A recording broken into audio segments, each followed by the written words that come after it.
Hey, what's going on, world? This be your boy Eddie Cool. I'm alive. That Stanley Cup celebration really didn't take me out the game too much. I mean, I'm in Ohio, but I felt like I was down there in Raleighwood at the Lenovo Center, cutting up and celebrating. You're tuned into your favorite sports podcast, none other than the Sports Bros Podcast. I'm your host with the most, the HOC, Eddie Cool, and I'm just happy, man. Finally, I got a chance to witness this one of my teams, professional teams, win something. Wait, It aren't seems you a like Braves forever, and fan? I'm like, I don't want to be like, well, my team never wins nothing. Yeah, I'm talking about the Okay, well, Carolina they won the World Series Hurricanes. 2 years ago. 5 years ago. It's been a while. Okay, yeah. But I'm talking about, but Has it I'm been talking about five? this one, Scotty D. It's been This one 5 years. is special. 2021. Yeah, Okay. yep, yep. That's recent. I was like, I was like, ooh, the Braves, but the Hurricanes, they've been so close for so many years, and then finally to win one is like perfect. But enough of my incoherent rambling and babbling about the Carolina Hurricanes. I have two of the best host in the world, coming to you live from Fayetteville, North Carolina. El Capitan running this ship, making sure it don't fall off in the water. He is the Almighty Be Live. What's happening? What's going on in the world today? We'll just go ahead and let you know something real quick.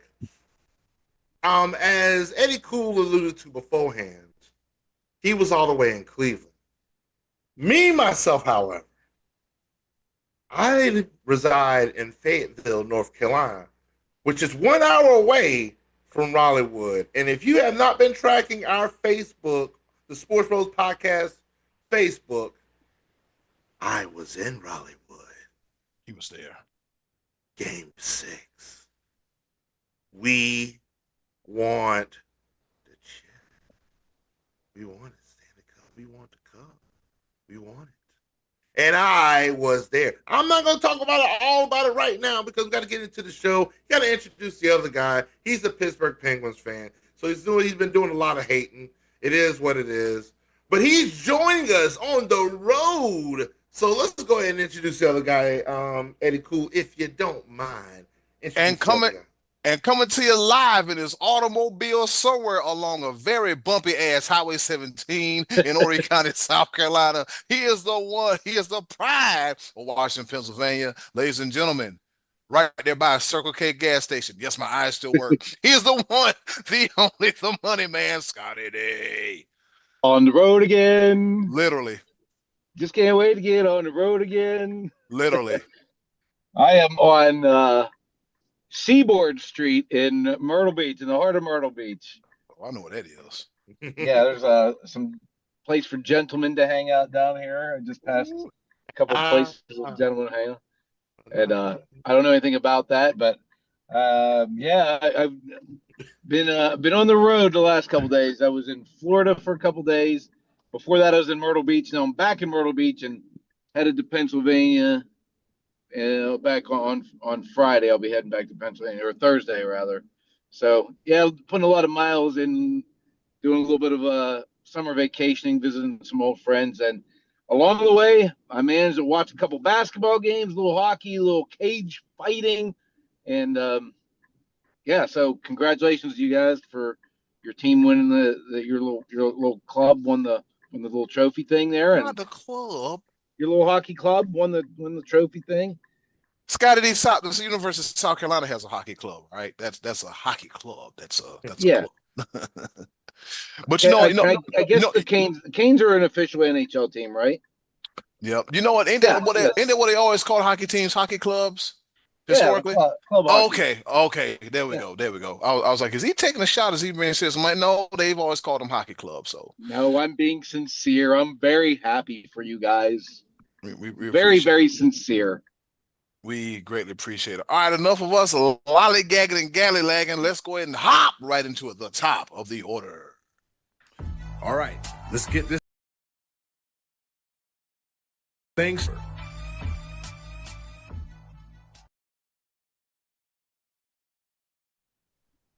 Well, our first topic we're going to talk about is the Carolina Hurricanes defeating the Las Vegas Golden Knights 3-0 in Game 6 to notch their second Stanley Cup in the last 20 years and overall in team history.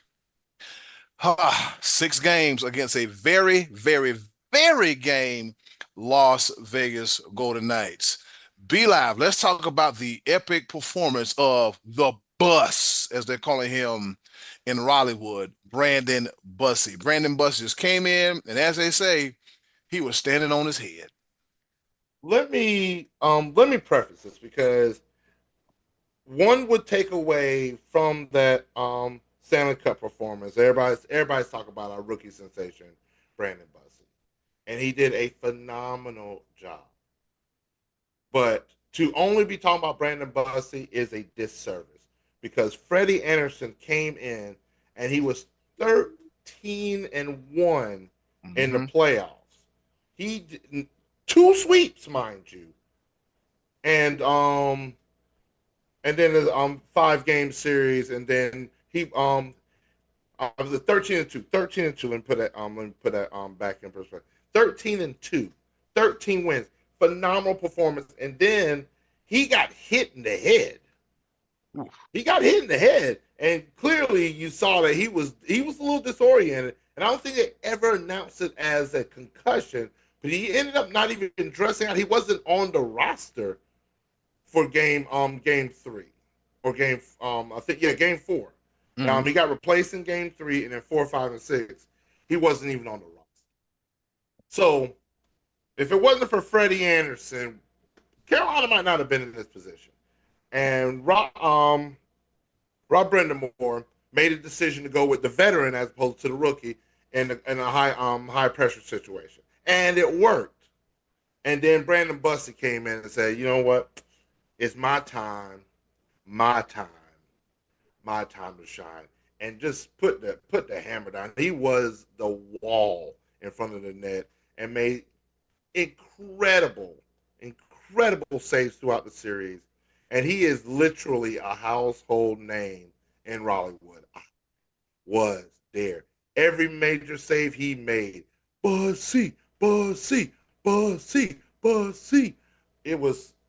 was deafening. It was electrifying. It was everything you could possibly imagine. The fact that Raleighwood was 20,000 strong, sold out for an away game. Yeah. 20,000 inside, another 10,000 outside of Lenovo, another 5,000 at Red Hat Amphitheater, another 2,000 or 3,000 at Moore Square downtown Raleigh. Wow. Oh, Raleigh was packed. I've never felt anything like this before outside of the 2015-2016 Carolina Panthers year. And I can tell you, firsthand experience, that Stanley Cup championship, watching it on a TV, as Scotty D likes to refer to it, I risked some things to go watch it on a TV. Yep. Is my second largest sports experience I've ever had in my entire life. You cannot replicate that 2016 NFC Championship game, being in the crowd, being at the game. Can't do it. That's still always going to be number one to me. But this is a very, and I mean very, close second. And just, it was so loud. Game 4 inside for the watch party. Game 6 outside. My shirt that I have right here that I keep trying to show you, that has my nickname on the back. You see it. Boom. It is still soaked in adult beverages that are being thrown around. Wait, you were at one of the games live, right? Didn't you go to the game? No. The way my bank account is set up, I got a checking and a savings, and none of that could afford any of those games in home. Game 4 was in Vegas. I was inside the Lenovo Center for that one, but it was an away game.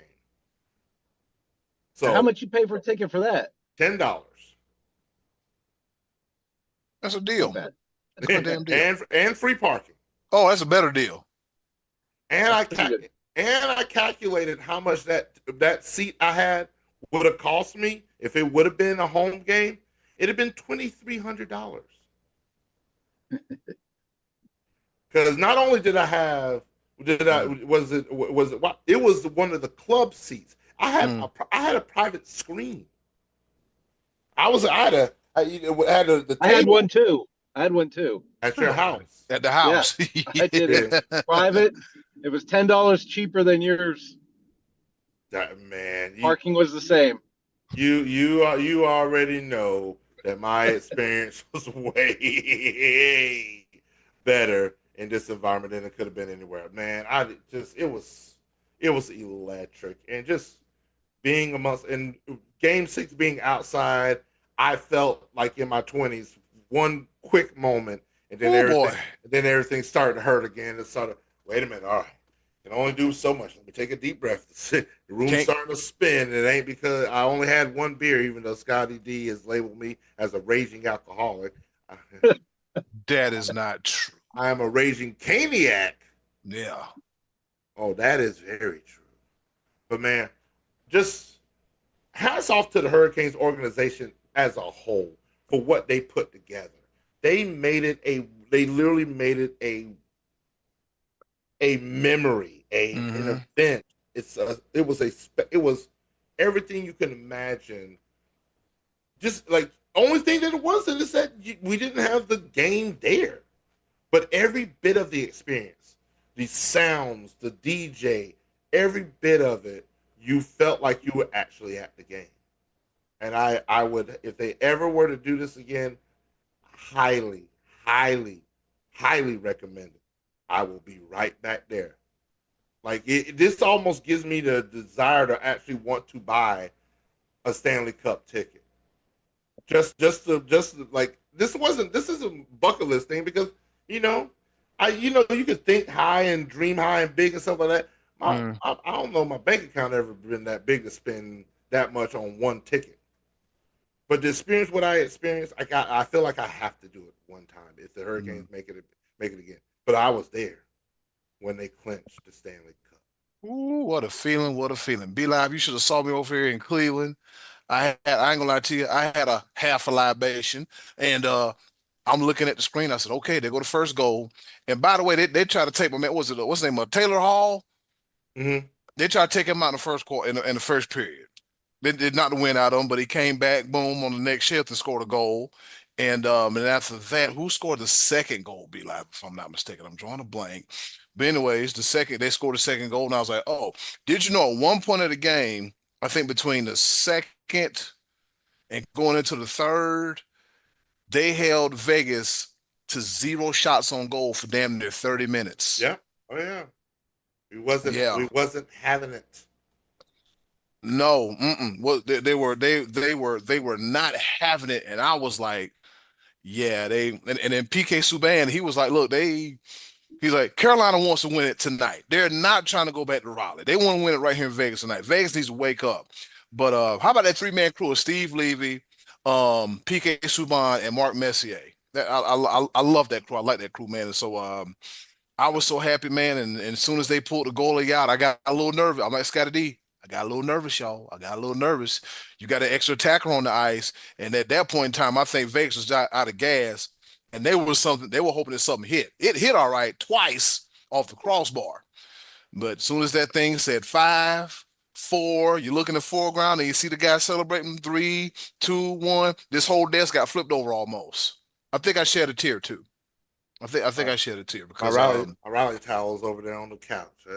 Yeah, But it was such a beautiful thing to witness the Carolina Hurricanes win their second Stanley Cup in 20 years, and I think since moving to Raleigh, this is their third trip because they lost to Detroit, I think in 98 or 99, and then they played Edmonton in 05, 06, and then they beat Vegas this year as well too. So Be Live, are you trying to go to the parade on the 20th? Oh yeah. That's Okay. happening. That's happening. I don't know how I'm gonna swing it, but I might Friday morning. Hey, I ain't feeling good. Put black and put Onyx in win, but now I ain't gonna do all that. Though. I'll watch it on TV because I think it's at 11 o'clock the celebration, right? The parade. Correct. Yeah, that's cool. That's cool. It's just one of those things where I want to see Lord Stanley's Cup in person. Yeah, and it's literally an hour and 15 minutes away. Yeah. I got to see it. And shout out to Rod Brind'Amour. First of all, homie still in good shape to be 55 years old. Good shape. Jack to the Jeez. gills. I Yeah. was like, ooh, pause. I was over here like, no wonder they called him Rod the Bod. And I'm over here, Rod the Bod, huh? Okay. But yeah, Scotty D, you remember Rod Brind'Amour, don't you? I do. I certainly do. Yeah, good old Rod the Rod the Bod. I started watching hockey in the mid '90s, and Rod Brind'Amour is one of my favorite players. I think he played center and left wing for the Flyers, and he was tough. And I seen glimpses of Brind'Amour's playing style all throughout the team. So beautiful thing, man, beautiful thing. And also another beautiful thing that happened the night before: the New York Knickerbockers, for the first time in 53 years, they win the Larry O'Brien Trophy. And guess what? Hold on. Eddie, just slow down real quick. Am I doing too much? What do you mean? Just a little bit, because we got Scotty D on the road. He's joined us for a very good. I would love to hear from the non-Carolina Hurricanes fan. Oh, okay. I'm sorry about that. His thoughts of the Stanley Cup, sir, if you could. Just pretty much, you already have them. All right. With that being said, good for you. Good for you. Yep. Matter of fact, we had one of your guys. I thought they were the best team in the East all year, and they should have won it. I thought Colorado was the best team out West. Doesn't always go that way, but yeah, I mean, hey, good for you, buddy. Yeah. And then Jordan Staal, he used to be a former Penguin, right? He was a Penguin. I think. Yep. He won his first. Yeah. I want to say 2009. Yeah. Yeah. Because they mentioned Jordan Staal has the longest streak between Stanley Cup victories. Yep. Yeah. 2009 to 2026. He's also the oldest player to win this Conn Smythe Trophy. Yeah. And so maybe one day Jordan Staal will become the coach of the Hurricanes to do the same thing as Rod Brind'Amour, because Rod Brind'Amour is one of 4 coaches that captained the team to win the Stanley Cup and coached the team, the same franchise, to win the Stanley Cup. One of 4 players all time. Can you say first ballot Hall of Famer? I can say that. Rod Brind'Amour. I was looking at him. I'm looking at him in the locker room, and I was like, I got to get up off my ass and get my whole life together. He is 53. I am 43. 10 years. No, we got to fix that. We have got to fix that.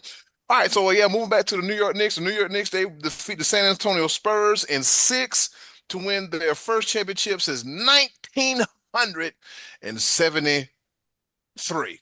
Yeah, 1973. Jalen Brunson, 75. No, Knicks in 5. Oh, Knicks in 5. I'm sorry. Knicks in 5. Yeah, so we got that one all the way wrong, didn't we, fellas? We said Oklahoma was city. It was Oklahoma, and whoever the sacrificial lamb was from the Eastern Conference, and they just blew all that the hell up. Yeah. They peaked at the right time. They got hot in the last couple months and just started playing well. And Jalen Brunson's a certified G and a bona fide stud, or whatever that old saying was. And you can't teach that. Yep. Man, I mean, that's a guy. When, to me, when you talk about him, what his best skill is, I just think is that he's a winner. Just bottom line, just a winner. Just knows how to win. Gets it done. Mm-hmm. You know, he leads with heart. He's a strong. He's a smart player. I mean, in that last game, how many times in the fourth quarter? Maybe 3 times did he get the defense to bite on a pump and shooting three free throws? 3 different times he had that happen where he went to the line for 3. I think he made 8 out of 9. Yeah. I mean, this team, and we were texting early in the first game. I texted you guys and I said, to me, it looks like the Knicks look like a team that believes they are supposed to win. Antonio didn't look like that. And I felt like that was kind of carried all the way through the series. Even the game when they were up 29 points, Wemby's pointing at his head, his temple, telling the Knicks, "I'm in your head. I'm in your head." Well, he was wrong because they came all the way back from a 29-point second half deficit. They pulled the Falcons. They pulled the damn Falcons. I don't know if y'all seen this thing on social media, Yeah, but they had this thing of the Atlanta Falcons in the logo with the color of the San Antonio Spurs logo, and on the Falcons' foot he had a spur on his foot, and I was like, Yeah. we gonna never yeah. forget 328, but we gonna forget yeah, blowing a 29-point lead. And Yep. if you look at this series in totality, every time San Antonio got up, New York came back. Every It time was they every got up, game. it Every was game. it was every damn Every game. It was like, game. was it 30, 12? I forgot how it was. It was like by 30, by 12, by 29. And it was just like, I knew when OG Anunoby hit that tip in at Madison Square Garden, I said, this is over with. It's over with. Deflate the balloon, crash to Hindenburg. It's all over. It's done. It's But That over was the with. perfect play. He could run that tip a dozen times and maybe not tip it in like that with the perfect backspin, for instance, because it Mhm. wasn't right under the rim. It was, he was charging and had to time it perfectly. Yep. That was fate. Because if San Antonio wins that game, I'm not so sure that the Knicks continue on in that fashion. It would have been a completely different yeah, series of going back if we got even at 2-2. Yeah. 2-2. Yeah. Yeah, So that was that was a breaker. Yeah, that was a backbreaker. a backbreaker. Yeah. There's a couple points that I want to make.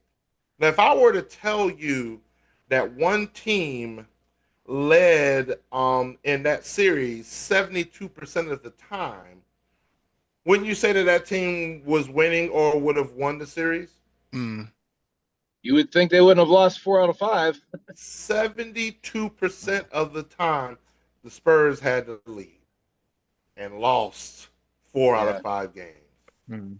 And then another key point, and Scotty D, you made this point. I want to give you credit for this point because you mentioned that the Spurs were a year early, and it showed. I mentioned that what? I'm sorry. What was I that? lost a second. You said they were a year early. Oh, a year early. Yeah. It felt like that. showed. Yeah, and because your veteran leadership ended up being the biggest liability in De'Aaron Fox. He's supposed to be the veteran on that team. They are paying him super max money to be Ooh, the veteran leader. Boy, he got a And contract. And he made so many mental errors. It was unbelievable how many errors he made. And so, like, he should be the guy that should be calmed down Wembanyama. Like, hey, come on, we got this, blah, blah, blah. He should have been that guy, and it just did not happen. And so it was another thing that when OG Anunoby made that tip in, a key thing that we that did not get mentioned that much was another instance where Jalen Brunson demanded so much presence that when he shot that shot, he was being double teamed.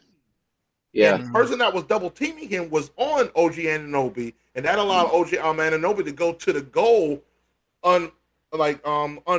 Like there was nobody to box him out because the guy was so focused on Jalen Brunson. Those little nuances of the sport makes or breaks games. Mm-hmm. Okay, so you know what? But more than veteran leadership from De'Aaron Fox, you need a coach that's smart enough to say, timeout, quit shooting threes. We have a guy who's 7'9". Let's take a little clock off, lob it into him, and let him shoot it. You don't need 3-pointers when you're up 29 points. You just need the clock to be your friend and have the big guy tip it in there for you. They completely did not utilize Wemby in a way a guy that's that big should be used. He's out on the top of the key half the time. Come on, man. Well, that guy's too big. That's part of this newfangled offense that the NBA runs. If you notice that 29 of the 30 teams, I don't know, I'm just throwing that out there, they all stand around the 3-point line and they'll do cut, pick up top, both sides. Cut. Open man, go back, pass it out, pass, try to get an open 3. They are not going to the hole. And I think that coaching is teaching these big guys to not clog up the inside to open up the cut lanes. That's what I see. Then you need an old fangled offense. Because the Yeah. new fangled one ain't doing it. Run the triangle offense. But that's it's really not that hard. It is. I mean, you throw the ball higher than everybody else on the court, and the tallest guy will get it. And he can shoot. Wemby doesn't even have to shoot from the low block. If he gets it in the paint, he can shoot. I mean, he's shooting three. I know he can shoot. But that's inexcusable for the rest of the team to be gunning in that run in the third quarter. I think they shot 8 straight threes and made none of them. Well, then call timeout after 2 or 3 and say, listen, we don't need those. We just need a couple buckets here and there and to take the clock off. And we just happen to have a guy who's 7'6". Let's get him the ball. Come on. Hey, you know what? They like the Scotty D philosophy of shooting threes. Having a bad shooting night, Scotty D. Hey, Scotty, if you have a bad shooting night at three, what do you do? Just keep jacking it up. Keep on putting it up there. Something will fall. Shoot the three. Shoot it. But it was coming so easily to them in the first half of that game, where everything was going down, that they got so comfortable. They're like, we'll just keep doing it. They'll hit them, and they didn't. They went cold. Yeah, that's yeah. And that right there, you made a very valid point. That does come down to coaching. That comes down to coaching, and the old school mentality that was it Mike Brown and the Knicks had. You saw it come through.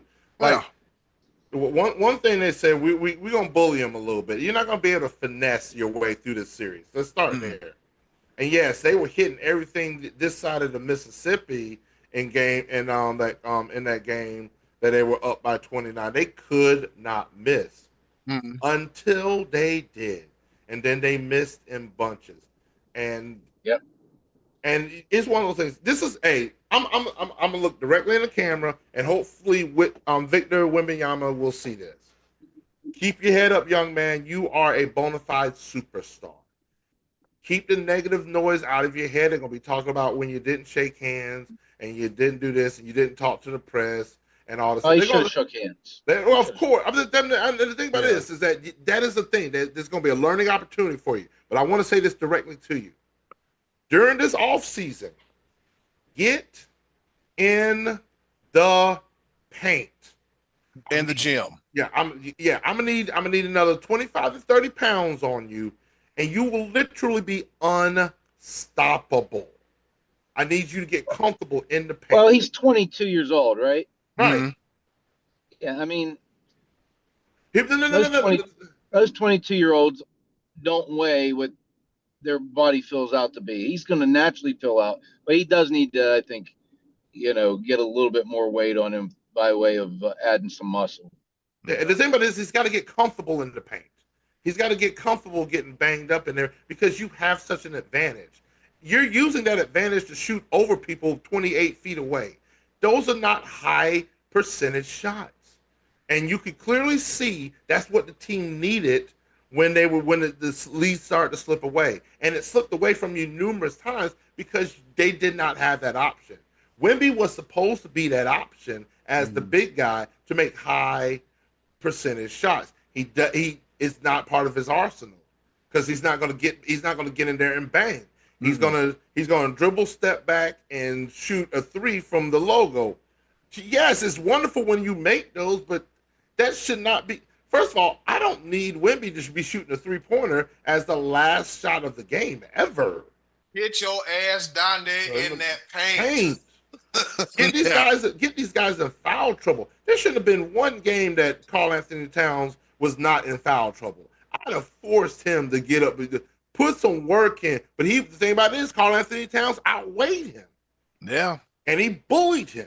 Yeah, him and what's the other dude? Not no Wandale Robinson. That's the football player. Well, OG was down there too, but no, the other dude, the other tall dark skinned dude. I can't. Mitchell Robinson. Okay, yeah. Mitchell Robinson was putting body on him too. So yeah, man, Wemby, you gotta.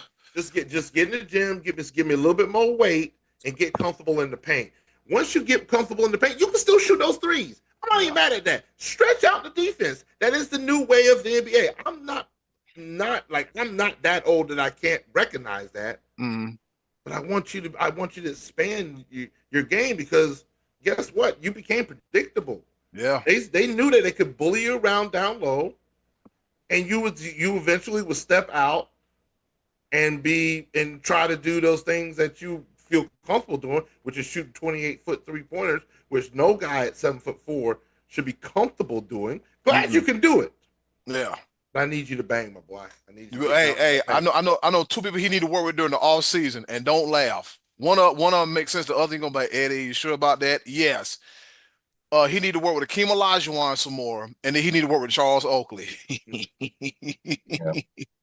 Somebody, or with somebody. Yeah, Charles Oakley probably feeling some type of way with the Knicks anyway, because him and James Dolan don't get along. So I'm just saying. Yeah, Charles was like, all right, MF. If James Dolan has any class, he'll invite him to the parade. He should, man, because Charles Oakley was one of those dudes for years for the Knicks. And he's beloved. Knicks fans love him. The players love him. Yeah, that's invite him to Oak. The parade. Yeah. Him to the parade. That's class of, I don't know where he graduated, but he went, right here to John Hay, right in Cleveland, Ohio. Like, come on, man, what are we doing? Bring Oak back. Let's get some Jerry Jones, Jimmy Johnson reunion, some type of That's situation. Right. Yeah, you see how I slid in your Cowboys for no reason right there for you, Scotty D. Yep. There you go. Yep. We're 1 out of 3, Scotty D. Here we go. All right. With that being said, coming back on the other side of the break, because due to time constraints, we're gonna talk about UFC. Was it Freedom 250, Celebration 250? Yeah. Yeah, the 250, the big fight at the White House. People got knocked out. I mean, knocked out a whole lot. A bunch of them. 6 days, don't you dare go away. We'll be back with more sports right here on the Sports Bros Podcast. Man, that forehead looking good.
right here back at you again. Sorry, right here on your favorite sports podcast, none other than the SportsBros Podcast. Well, that wasn't the only thing that happened this weekend between a basketball championship, a hockey championship. We also had a fight at the White House. No, not between the Republicans and the Democrats, but we had UFC Freedom 250. I was like, I gotta come up with a good joke. Not between them, but That we was good. have Freedom 250 coming to you live from the White House. From my understanding, I didn't watch it because I was locked in on the cup. I ain't gonna lie to you. I was watching it locked in on the Stanley Cup final. The event started an hour later, right? Because they had inclement weather and everything. Yeah, it was delayed a bit. Yeah. Yeah, and then it was also on a Sunday, which is usually in typical USC fashion. You get this thing on a Saturday. And Scotty D, we had a packed card. Tell us all about it, sir. Well, it was fantastic because they all ended up with finishes. That's Mhm. never happened on a UFC main card before, where every single fight had a knockout or a TKO. And I'm one of the I'm one. I love mixed martial arts, but I don't like when it goes straight into wrestling and the wrestlers just lay on another dude. I want to see some hands getting thrown, and there were Yeah. some hands thrown on this card. It really lived up to the bill. Actually, to me, it exceeded it because I thought there were when the card was first announced, I was a little underwhelmed. I don't know what I was expecting. I was expecting some bigger names. I guess I don't know what I was expecting, but man, it exceeded expectations. And Justin Gaethje, just to finish the night off, huge underdog to Ilya Topuria, and just went out and just cleaned his clock to the point that his corner didn't let him come out for the fifth round. He just went out and just busted up a guy who everyone was pretty sure was going to win this fight. And Sugar Show, Sean O'Malley goes out and gets a victory by way of knockout. You know, he's a pretty popular fighter. Bo Nickel, a lot of popular fighters won that card. But I tell you, the the setup was phenomenal. Each fighter their walkout to the cage came from like different angles, and they all kind of had like a unique way of coming out to the cage. And they had live music and walkout music, and different people. I think it was a Marine Corps band or something was playing, and different singers. And it was so well done. It was really, really well done. That was one of the big standouts, was the production value. I mean, the way that it looked, the cage was the way they built it to have some shelter over the top of the cage, and just the overall packaging of the whole event was phenomenal. But I kind of feel like the musicians stole the show in a sense. A lot of people were talking about how good these singers were. They had different singers doing different walkouts, and the band playing it live really added a lot to it as an event that was meant to not just be a Trump birthday present, but to celebrate 250 years of America. And it did seem like there was some like patriotic undertones there. It was really nice. I thought it went pretty well and didn't really get overly politicized. If you just look past the spectacle of it being at the White House, it was just a good event. It was really nice. I enjoyed it. Dana White said it's 101. He said we're not doing this again, but it came up very well. I wonder how much all that cost to put together. I think didn't Dana White say he spent like hundreds of millions on it? I mean, he was not expecting to make money on it. He said this one would cost him money because I guess he had to build the cage and pay for a lot of things that don't ordinarily go in to an arena that's already set up and ready for action. But I mean, there's residual effect from this. This is something that could definitely propel UFC to a different level. And the things the things I hear the most part about, and I'm out, Scotty, I'll ask you this because I also did not have the opportunity to watch it. Again, watching my Canes. I'm sorry. Locked in on that cup. It was direct conflict with the Stanley Cup. And it was on Paramount Plus too. Well, I mean, I have Paramount Plus. Okay. I'm a big advocate for the fact that UFC moved to Paramount Plus as opposed to ESPN Unlimited. I'm still mad at WWE for that. Get it together. But did you get the sense in the feel when it came to the fighters that they knew that there was more on the line? Did you feel that like it was an additional incentive just because of the stage, because of the atmosphere? It probably that they sense it was something special. I would think, and probably more particularly so in the days leading up to it. But like when Justin Gaethje, for instance, said when he walked out, it was all business. He wasn't thinking about the spectacle. He was just thinking about going out there and winning a fight. And I think that's probably like when I was watching on TV, I'm just watching fights. I didn't feel like I'm watching an outdoor fight or anything. Okay. Once it got into the cage, it just seemed like a UFC business as usual. These guys going in there and trying to get the victories. But I would expect that they sensed something special, that it was a unique once in a lifetime thing. So they probably, I would say, had the sense that they wanted to perform well for this, and half of them did. The other half got knocked out. Yeah, right. Yeah. Somebody said there has to be a loser. There's gonna be a winner. Yeah. There's gonna be a loser. So I mean, that's one thing that I've heard heard a lot of good about the quality of the matches, and you mentioned the production value and everything. And that's one thing I want to take the opportunity to emphasize upon, because we've we as and like I said, this is something that we don't normally do when it comes to our podcast, and we're going to keep it that way. But one thing I want people to focus on more than anything, it's just the value of sport. Mm. Let's just focus on sport. Let sport be sport. This it the thanks. I'm glad that we're able to celebrate our country and everything like that. But as Sky D, as you mentioned many a times, the sport, UFC, Mm. the great fighting. The guys stood up, stood out, and did their thing. That's what we want to focus on when it comes to the Sports Yeah. Bros Podcast. We focus on sport. All the other outside stuff, we're not. It ain't even there for it. And No. I can gladly set aside differences or whatever to make sure I emphasize the quality of the sport and be glad that it was a well put together event. So Yeah, hey, it was nice. all Yeah. right, now We're here for for the sports. the WWE, move back to Paramount or something. The ESPN Unlimited, I don't like it. I ain't gonna do it.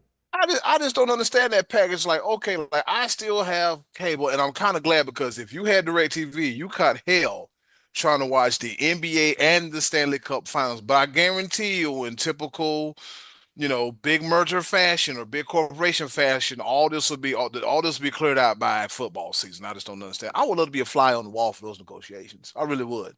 All I know is How this: much more money do you want? I'm just incredibly thankful. I'm incredibly thankful that the World Cup is on Peacock. It's Amen to that. It is. Amen. I Here we will go. Here we gladly. go. I will gladly listen to Spanish commentary for every single World Cup match. I have no problem watching Telemundo over as opposed to paying $30 a month for Fox One. Ain't happening. I'm not trying to do it. Thank you, Peacock. Thank you, Telemundo, because Spanish commentary on Thank you soccer. for all these broadcasts. I can't peel myself away from the TV and catch my breath when one game ends and the next begins. It's been overwhelmingly enjoyable. The beautiful game. The beautiful game. Gotta do. You need to quit. I'm not gonna do this with them. I'm not. I am not. I I'm said not all gonna. nice things. I said all nice things. You know what I just realized? You I was go said ahead. nice things, but you didn't. I want you to I, mean it for once. I I, just I mean it.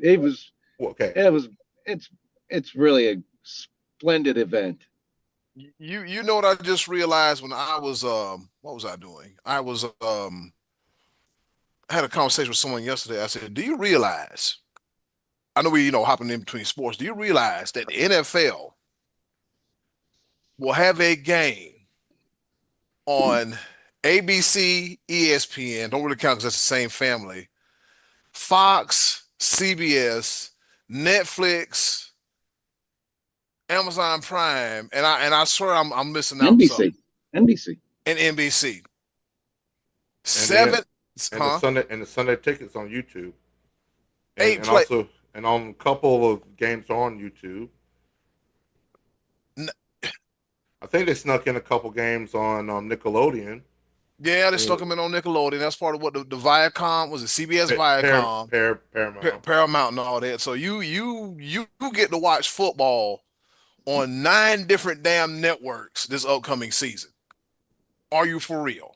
Like, fellas, y'all remember we're not too removed from back in the days where it was like, look, ABC, NBC, CBS, and sometimes TNT. Remember when they had football on TNT?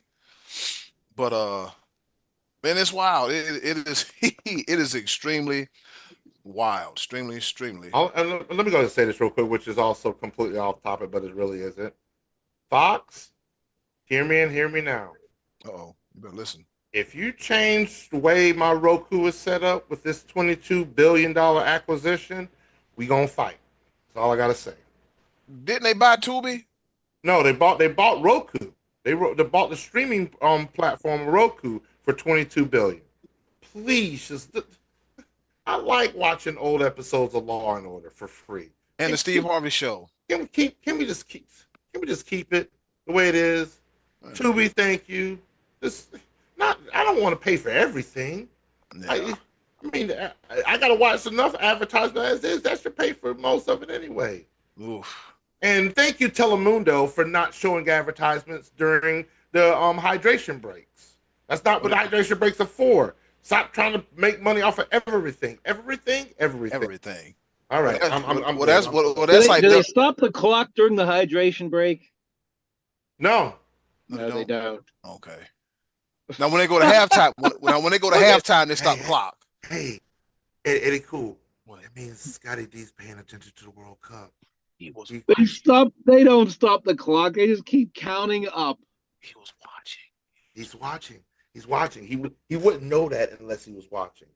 And he called it hydration break. Scotty D just admitted to everybody that he's watching soccer. Hydration break is code for commercial break. No. It is absolutely 100% what it is. All right, before B-Live and Scotty D kill up each other about what the commercial break is or isn't called in soccer, looking at my phone. Oh, I saw this play yesterday where 2 guys got hurt in the Saudi Arabia and Uruguay game. One guy got kicked in the back, and the other guy caught a knee, flush in the back of the head. And I was like, ugh. Did they stop the clock? Nope, no. The clock kept on going. The clock don't stop. One thing I learned about soccer, the clock keeps rolling. Oh, as on the stoppage time, baby, the action keeps going. Like you get 45 minutes plus per half, and that's a beautiful thing. There's no timeouts and stuff. Hydration, thank you, because wheat is hot over here, and we don't want our players to die. Yeah, real quick before I hop into our favorite portion of the episode, I was looking, B-Live, and Scotty D, I was looking at a Carolina Hurricanes hockey jersey. Yeah, $250. $250. Back in the day, I used to go to that place in the mall back home and get it for like $55, $60. Not no more. All right, with that being said, it's time once again for our favorite portion of the show, the choices of the voices. And with that being said, hey, yo, button, hit it. Choice of the Voices coming at you on the other side of this here SportsBros Podcast.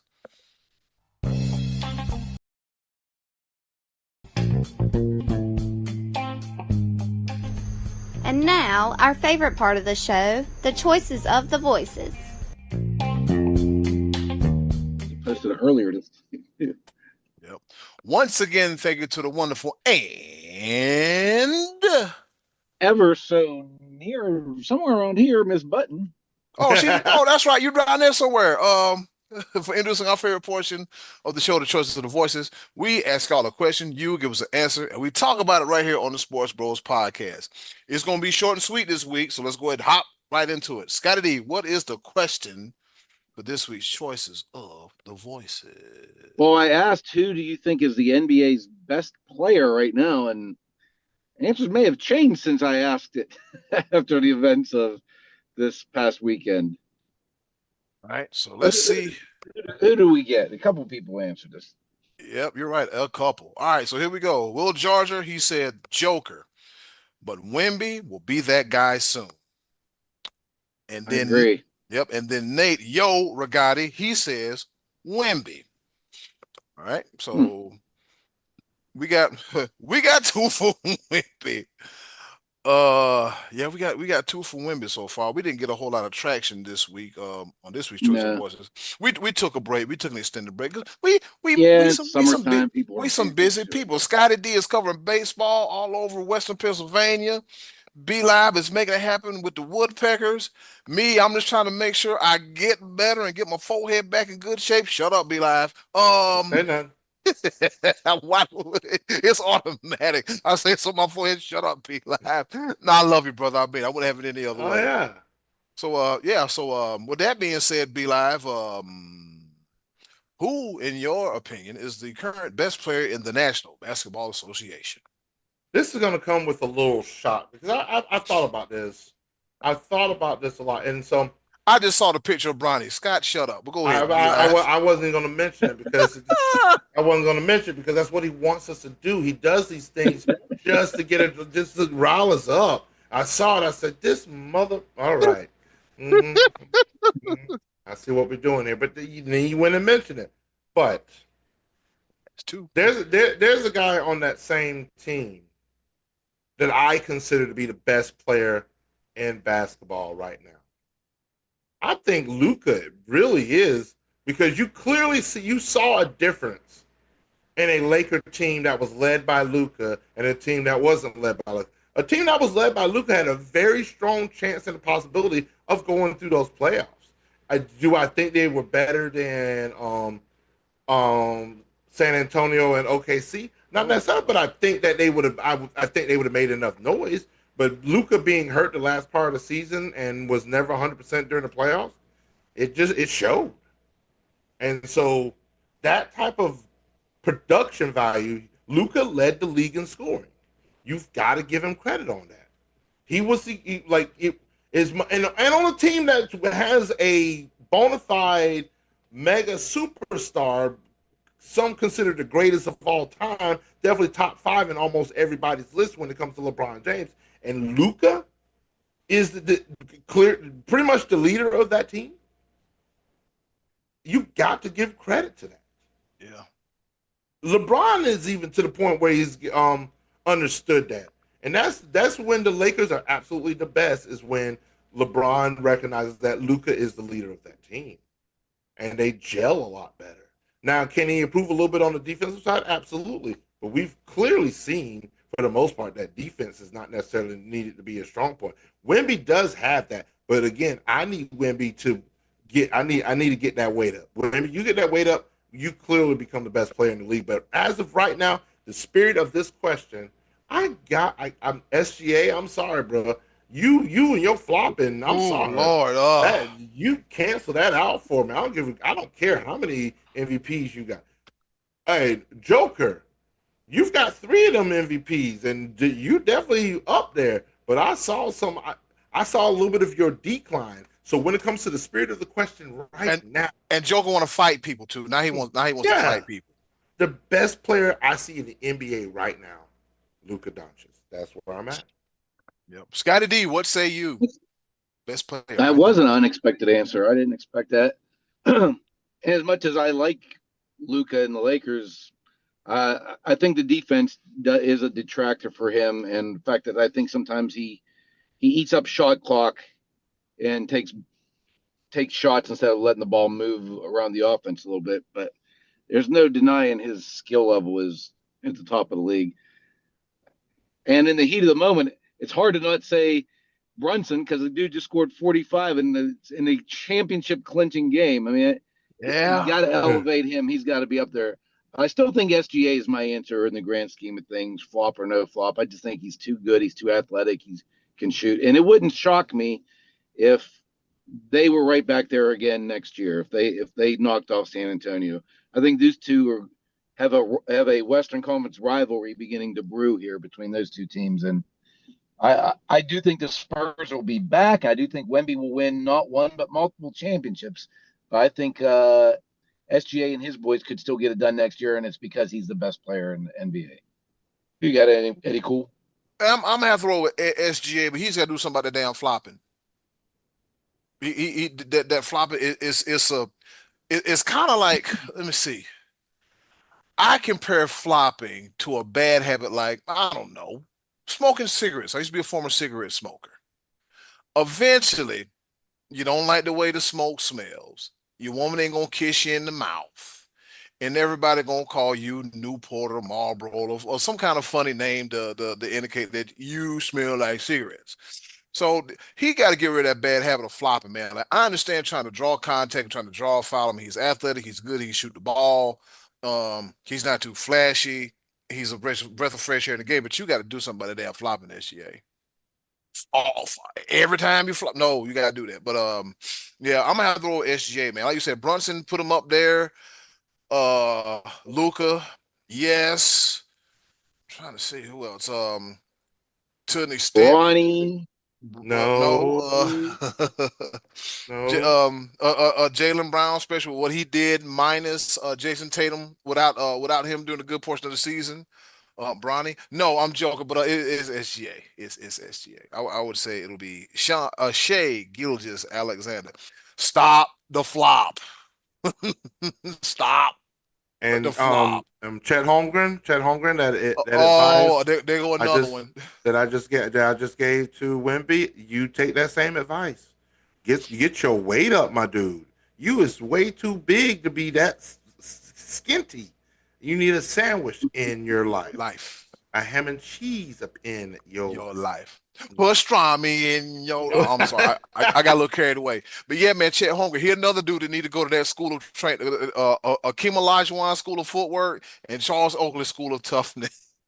Just saying. Just saying. Hey, if you get hey Oak and Olajuwon, if you need some T-shirt ideas printed up, just come holler at your boy. I'll figure something out for you. Oh yeah. All right. Well, that does it for this edition of the Choice of the Voice. But before we get up out of here, Scotty D, what's on tap for next week? What are we doing? So next week, I'm going to post a question after the episode. Next week, the three of us are going to choose our all NBA Finals MVP teams, and we'll post those after the episode and see who picked the better team according to our followers. Yep. So let us know who picked the best team. All right. With that being said, that does it for another edition of Choice of Voices. Cut up next on the other side. Be live. Put the pine tar down. Scotty D. Grab the batting chalk or whatever. Grab the bat, the good bat, not the bad bat, not the court one, the bad bat because it's time. The one the Yankees use, the Yankees bats. Yes, Yeah, yeah. trifecta. There it is, right there. The trifecta. We've done it. We have done it. I walk right into that one. All right, coming up next, the walk-off shot right here on the Sports Bros Podcast. And a walk-off home run. Okay, boys, time to wrap it up. Let's go home with some walk-off shots. Well, you heard the woman. We finna go ahead and take it home. I got a fastball right up the middle. I see all the threads in it, and I'm belting it. 375 left center field. All right. With that being said, this is the walk-off shot. We take one topic, opine on it for a little bit, kind of sort of go back and forth, round the bases, and go the hell home. But me, I'm going to do it in typical historical fashion. Fellas, are you ready, fellas? Yeah. All right.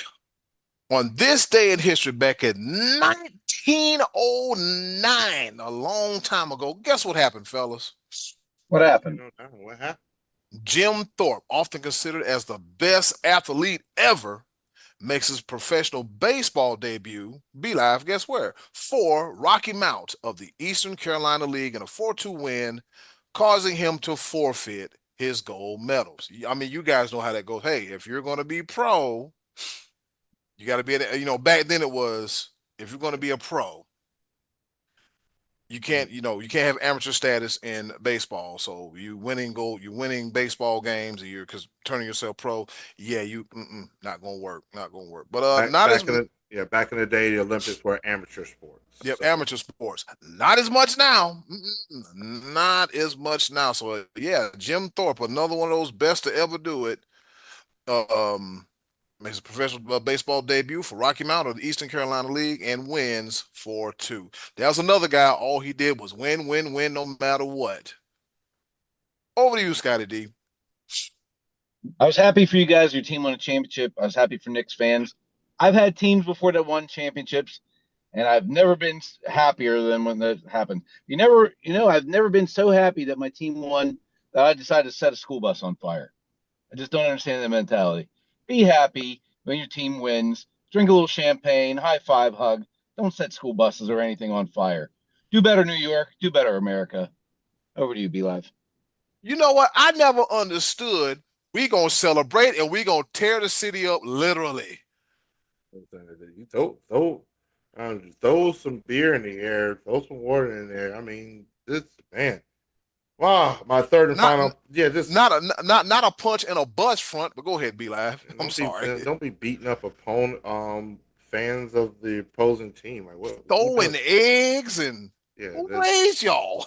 Do better. Do better.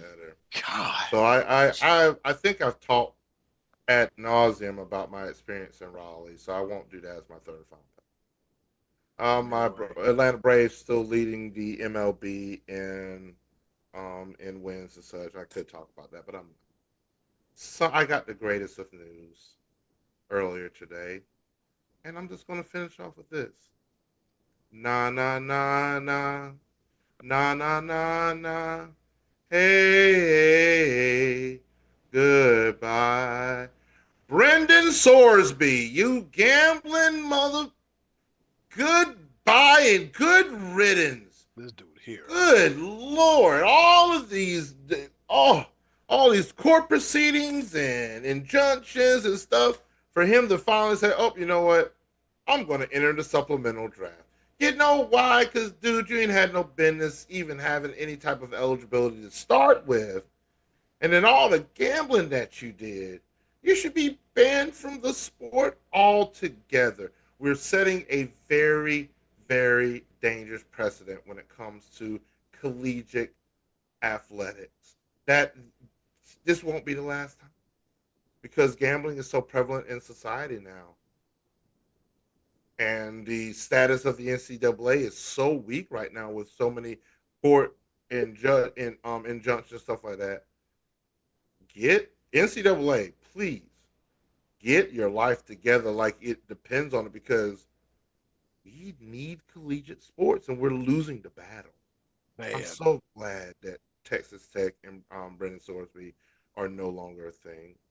He's going to enter the supplemental draft, and some team is actually going to get. He's not a bad quarterback. I'm not going to take away from his skill, but man, the mess that he caused. He just. Hopefully, his mental is better, but I still can't believe a judge actually looked us in the eye, the general public, and in a court said that he has a mental sickness of gambling, so we're going to allow him to play sports because it's a mental issue. That's not what mental health is about at all. There should be consequences to your actions, and labeling anything mental health actually denigrates what mental health actually is. NCAA, handle your stuff better. Have rules in place that are ironclad, as opposed to just throwing all this stuff out that could be misinterpreted by any lawyer, Tom, Dick, John, or Harry, and any judge can just step in and be like, oh, you know what? I don't believe in that because I'm a Texas Tech alum. And I'm like, yeah, he should be able to play because I said so. It's a dangerous precedent. It's got to get fixed. The court system needs to get fixed. Period. Point blank. And that's me knocking it out of the ballpark. And I'm out. Yeah, you got to fix that, man, because, we're going to do this in a Texas court. Somebody might be a Texas Tech. It's just a recipe for disaster. Let's see if the Red Raiders make the playoffs this year. And if you don't, we know why. With that being said, it's been another episode of your favorite sports podcast, SportsBros Podcast. We want to thank you for rating, reviewing, subscribing, sharing, watching, checking us out on Facebook Live, on YouTube, and on Twitch as well, too. Be Live, you got anything to say before we get the hell up out of here? Sound the siren. Scotty D, you got anything to say before you get up out of here? Yes. Don't skip any World Cup action. Make sure you're in front of your TV, set your DVR. World Cup, it's here. You heard the man, and then closing, do something nice for yourself. If you can't do something nice for someone else, shut up, be live. Oh, I done mess up my whole stick. Hey, bye y'all. Bye y'all. Don't really Yes. appreciate it now more than ever. It's been another episode of your favorite sports podcast, none other than the Sports Bros Podcast. The beautiful game. We'll see you Beautiful next game. week. Thanks. Poetry in motion. Go. Yes, sir. Go. Oh, I hit my head. All right, Bill, I turn it off. I hit my head. They saw it.